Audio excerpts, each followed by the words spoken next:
السلام علیکم، میں ہوں سدرا اسماعیل اور آپ دیکھ رہے ہیں مسلمان ٹی وی۔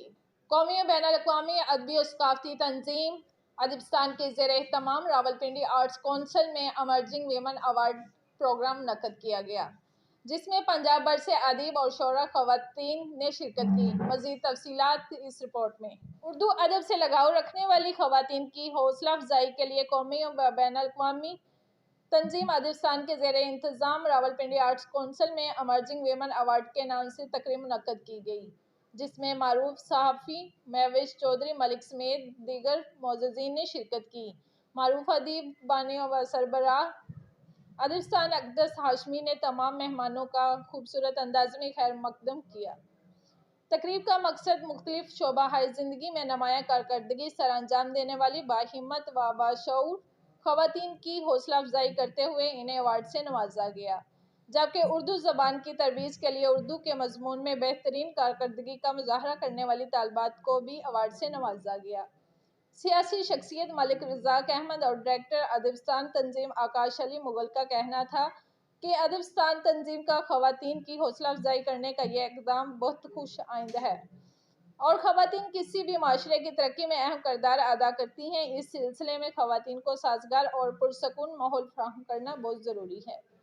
جس میں وہ اپنی صلاحیتوں کو بروئے کار لاتے ہوئے سماج کو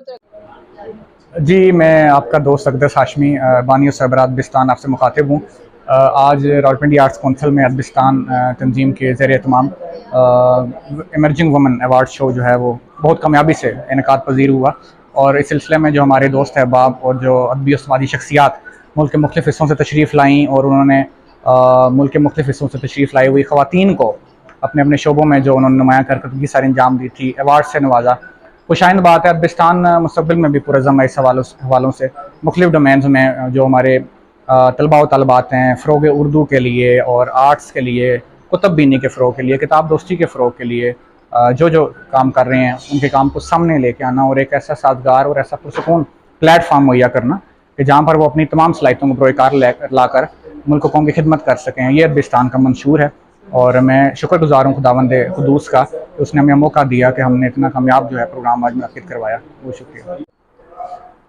جی، ادبستان کے حوالے سے آج ادبستان کے پلیٹ فارم سے راولپنڈی آرٹ کونسل میں جو ہے ایک بہت ہی خوبصورت award show women emerging award 2023 جو ہے انعقاد کیا گیا ہے، اور ساتھ کے ساتھ یہاں پر سب سے خاص بات یہ ہے کہ جتنے بھی پاورفل وومنز ہیں جو بھی سوسائٹی میں کام کری، ان کی موٹیویشن کے لیے ایوارڈ شو منعقد کیا گیا تھا، ان کو پازیٹیو رکھنے کے لیے، ان کو اپریشیٹ کرنے کے لیے، اور یہ بہت اچھا انیشیٹو ہے۔ اور میں یہی چاہوں گی ادبستان کے علاوہ بھی تمام پلیٹ فارم اس چیز پر توجہ دیں جو وومن کام کر رہی ہیں، کیونکہ وجود زن سے ہے تصویر کائنات میں رنگ، اور سر آئینہ میں رقص ہے، پس آئینہ کوئی اور ہے تو پس آئینہ ایک عورت ہوتی ہے۔ ایک عورت ہی ہم تبھی کامیاب ہو سکتے ہیں جب ہم ایک عورت کو بھی اپنے معاشرے میں ایک مقام دیں، ایک احترام دیں، ایک رتبہ دیں، اور وہ جو کام کر رہی ہے اس کو اپریشیٹ کریں۔ تو ادبستان کو بہت بہت مبارک ہو کامیاب ایونٹ کروانے میں، ایسے ہی کامیاب ایونٹ کرواتے رہیں۔ سلامت رہیں، پاکستان زندہ باد۔